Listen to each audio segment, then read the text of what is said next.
Good afternoon mga kamotor lover. Yan, panibagong taxi vlog na naman tayo ngayon. Bali, ang gawin natin ngayon, kausapin natin yung pasayeros natin na paalam natin na nagta-taxi vlog tayo. Para sa ganun, makasama natin sila sa ating kwentuhan. Yan, kaninang umaga kasi yung pasayeros natin na dalawa, okay sila na ma-video. Ang hiling lang nila kasi kanina na ayaw nilang makita yung mukha nila. Kaya syempre, i-blurred natin. Pero yung kwentuhan namin nandun. Kaya tingnan natin kung meron tayong makita. Sana na gusto nilang ma-video rin. Para sa ganun, may sama natin sa ating content at syempre sa pagbibiyahe. Kaya tayo naman ay nakapananghalian na. Yan.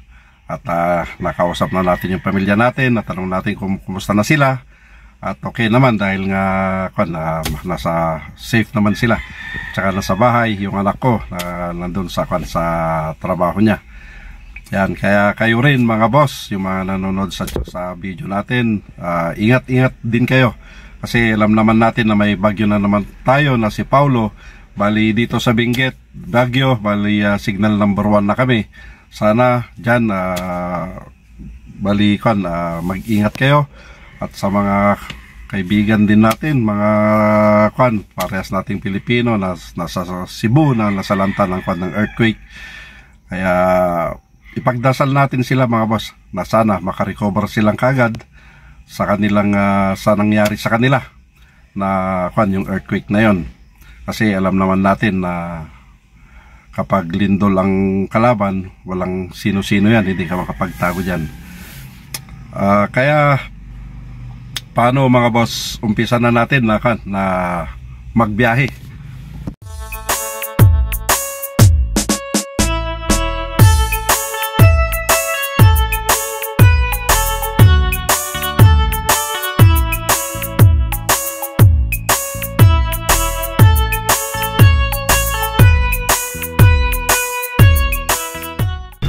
Yan, paalis na tayo. Bali, nandito pala tayo sa may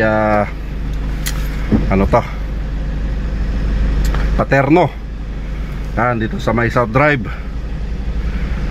Hanap na tayo ng mapapasayeros natin. Dito tayo nagpahinga nung natapos tayong kumain. Nagpahinga tayo saglit dito. Kaya mga kasamaan ko nandyan na sa harap na nagpapahinga din sila. Siyempre, napagod din, nakagaya natin. Yan, hanap tayo.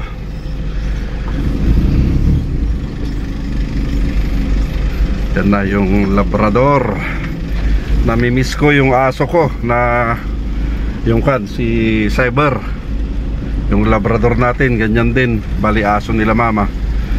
Ang problema, nakawala siya. Kaya hindi ako makahinga kapag tanggal muna natin tong face mask natin, saka na lang natin ilagay yan kapag may paseros na tayo.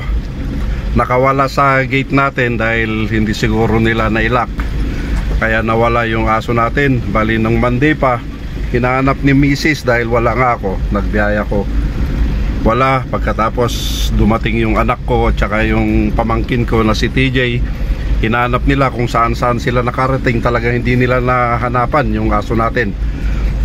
Dahil kasi yung aso natin na yun, mahal na mahal natin, matanda na yun, siguro mga 16 years na sa atin yun. At na yun, medyo mahina na yung tingin niya, pero medyo malakas pa naman siya. Ang problema, yun nga, nakawala. Alam ko na mahirapan lang bumalik yun dahil matanda na, hindi na niya masyado makita kasi yung daanan niya. Kaya kung saan-saan siya napadpad. Siyempre sa atin kasi, kapag may mga ganyan kasi, mahal na mahal natin mga yan, mga alaga natin, dahil nga nakasama natin yan nakasama natin yan ng ilang taon. Kaya napamahal sa atin, tinuring natin na pamilya yan. Bali aso yan ng parents ko. Pero syempre si Mrs. ang tumutulong na nag-aalaga doon sa aso na yon. Ngayon, nung wala akong biyahe nung Tuesday at saka Wednesday, hinanap din namin kung saan-saan din kami napadpad ni Mrs. na naghanap.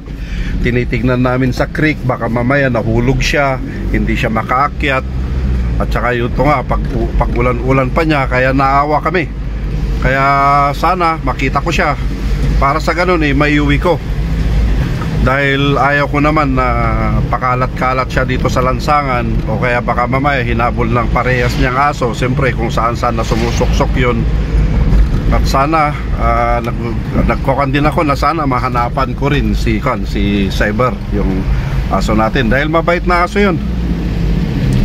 Tsaka malaki siya, dahil ang kwan niya kasi, bali kwan siya, ano na yung lahi niya, kalimutan ko na yung sinabi ko kanina. Yan yung lahi niya, ilagay ko rito, nakalimutan ko na. Kaya yun, kung saan-saan kami. Kaya nga itong pagbibiyahe ko, tumitingin-tingin pa rin ako sa mga gilid-gilid. Baka baka sakali ako na sana makita ko, para sa ganun maiuwi ko siya.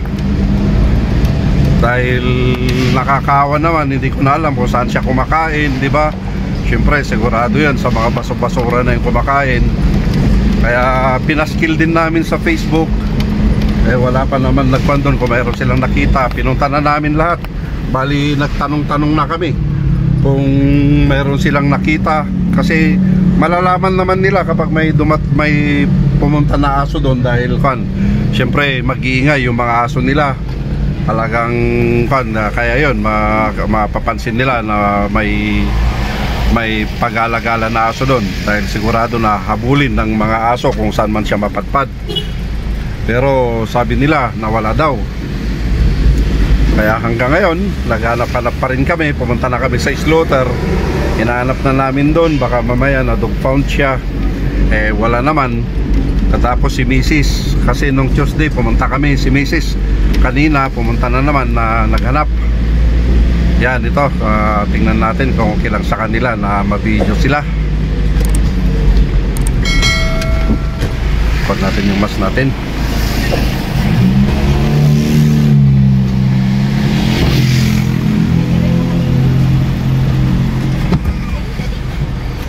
So, good afternoon. Hello po. May lower kit po. Lower kit ma. Okay, sige. Okay. Ano, idaan ko na ng South Drive? Apo, pwede po. Para makaiwas tayo sa traffic, no? Po, mas maluwag. Oo.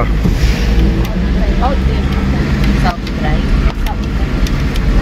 Ading, okay lang ba sa inyo kung naka-video ako? Ay? Para sa YouTube? Vlogger kasi ako. Kung okay lang sa inyo, kasi naka-video tayo ngayon.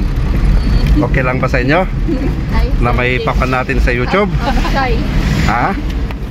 Ako po, baka po may masakot po. MJ. Sa bagay, kung okay, pwede ko namang ipalabas sa YouTube, pero kung hindi, pwede kong i-delete. Anong kanya? Okay lang ba? Ito content niya. Hindi, ganito lang ako. Taxi vlogger kasi ako. Ay, ganyan lang. Oo. Tapos with kinocoveran nyo ng bino-voice over nyo. Video. Hindi. Parang ganito lang na normal, na kwentuhan. Ganun lang. Kasi iba-iba kasi mga content namin. Yung mga iba, nagpa-prank sila, di ba? Ay, pero sa akin, yun, ito. Ay, yung camera nyo. Nakipagkwentuhan ako. Apo. Sa mga pasayeros.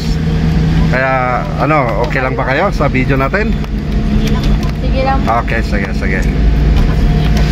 Makasumikat po ako, makita ko pa yung Koreano. Makasumikat po ako, makita ko pa yung Koreano. Yung Koreanong vlogger na Pilipino? Yeah. Ako nakita sa may session din. Sino? Sinong pangalan? Hindi kasi Koreano lang siya ba, tapos stranger siya. Tapos sinabi ko, "Annyeonghaseyo," sabi ko. Ay. Tinignan niya ako, akala niya, kilala ko siya. Anak mo yan? Apo. Ilang taon na siya? 2 taon po mahigit. Okay. Parang kaparehan niya yung apo ko rin. Yung kasama ko rin. Famous po kayo kuya sa pagbablog niyo? Famous? Hindi pa. Ay, Oo. Hindi pa. Nag-Facebook isa pa lang. So kayo, papapansage ko ako. Hindi pa. Ito pala yung pan natin, sticker natin. Yung winner da ka na, yan yung channel natin. Kung gusto nyong bisitahin. Ikaw, nag-aaral ka rin rito sa Baguio? Ako po? Oh? Opo. Ay. BS ka ko. Ay, sa BSU. Anong kurso mo? Ano po, public art. Ay. Isang prilo. Yung dalawang pamangkin ko, doon din sila sa BSU. BS. Oh, parehas na parehas sila na nursing. Nursing? Oo. Kami lang yung college namin. Ay. Yung Anong year mo na? second year po. At least malapit, 4 na taon yun. 5 po ata. Ay, 5. Ay, pati OGT. At least saglit lang yan. Kaya nga po. Mamaya, graduate ka na. Kasawang mag-aral. Pero mas mahirap pala magtrabaho. Oo. Tsaka kung mas maganda yung may pinag-aralan ka. Kasi mahirap maghanap ng trabaho kung wala kang pinag-aralan. May kukuha man sa'yo pero para hanggang doon na lang, di ba? Limited. Oo, hindi kagaya kapag may pinag-aralan ka talagang ikaw yung liligawan. Ay, dito tayo. Ang taas. Sabi mo nasa liblib na lugar. Taas ng building, no? Okay. Hindi siya ano,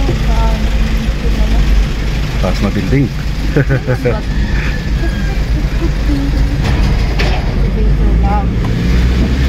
Yan po, pwede po dyan. Ay, dito? Okay, sige. Magbantay-bantay kay kuya. Gusto niyo pang ikutan ito. Gusto mo tingnan niyo muna ito. Opo. Okay, dito tayo. Batida na po. Okay, sige. Oo. Ito, kahit na ito na lang, huwag mo nang ibigay yung dagdag niya. 138 na lang. Sige po, ano nyo na po. Para ano. Ikaw pa na? Po. Oh, sige, sige. Thank you na lang, thank you. Okay, sige, salamat ha. Anong pangalan nyo? Mariel po. Mariel at saka MJ and then RJ. Thank you po. Okay, sige ma'am, maraming salamat. Oh, hanggang sa susunod na naman. Okay, sige, thank you ha. Thank po. Ingat po kayo dyan. Okay, ingat din kayo. Lock nyo. Tignan nyo, baka may mahulog kayong gamit nyo. Wala. Okay, sige, thank you.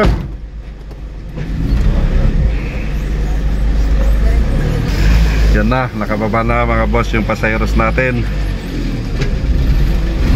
Na parang kwan tayo. At least mayroon na tayong kwan pasayeros na naging okay na ma-video natin. Yan, kaya maraming salamat sa kanila dahil pumayag sila na may video natin.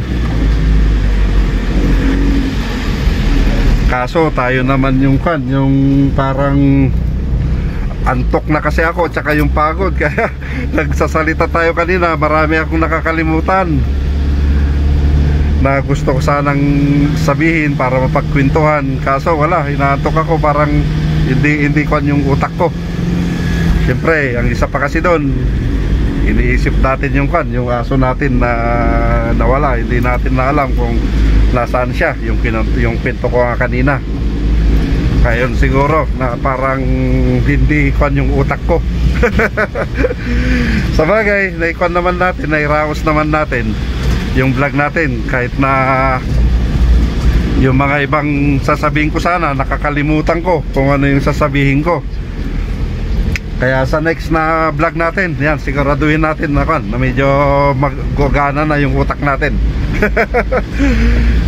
At least nakapagkwento na tayo sa pasayeros natin.